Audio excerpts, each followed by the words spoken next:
దుర్మార్గులను విడిచి వెళ్ళిపోవడం మంచిదనే విషయాన్ని కవి ఈ పద్యంలో చక్కగా తెలియజేస్తున్నాడు. కట్టడి తప్పితాము చెడు కార్యము చేయుచునుండిరేని తోబుట్టిన వారినైన విడిపోవుట కార్యము. దౌర్మధాన్యము దొట్టిన రావణాసునితో నెడబాసి విభీషణాక్షుడా పట్టున రాముజేరి చెరపట్టముగట్టుకొనుండి భాస్కరా, నీతి నిజాయితీ తప్పి పాపకార్యాలు చేస్తుంటే జనులు సహజన్ములనైనా విడిచిపెట్టడము న్యాయమే.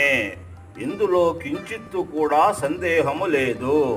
దుర్మదాంధుడైన రావణాసురునితో విడిపోయి విభీషణుడు శ్రీరాముణ్ణి చేరుకొని రాజ్యపట్టం కట్టుకోలేదా? మంచి చెడ్డలే మానవునికి కీర్తి అపకీర్తులను కారణము అవుతూ ఉంటాయి. ధర్మాత్ముడైన వాడు దురహంకారంతో లోకకంటకులుగా మారిన తోబుట్టువులనైనా విడిచిపెట్టడం సమంజసమే. ధర్మాత్మునికి సత్ప్రవర్తన ప్రధానము కాని బాంధవ్యము కాదు. ఉదాహరణకు రావణ విభీషణుల సోదరులే అయితేనేమి, గర్వాంధుడైన రావణుడు పరదారను అపహరించినప్పుడు విభీషణుడు పలు రీతుల నీతిని బోధించాడు. చివరకు పెడచెవిని పెట్టిన అన్నను కూడా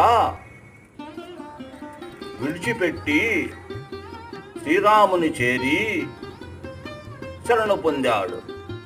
జనరంజకుడైన రాముణ్ణి ఆశ్రయించడం వల్ల విభీషణుడు లంకారాజ్యానికి ఏలిక అయ్యాడు.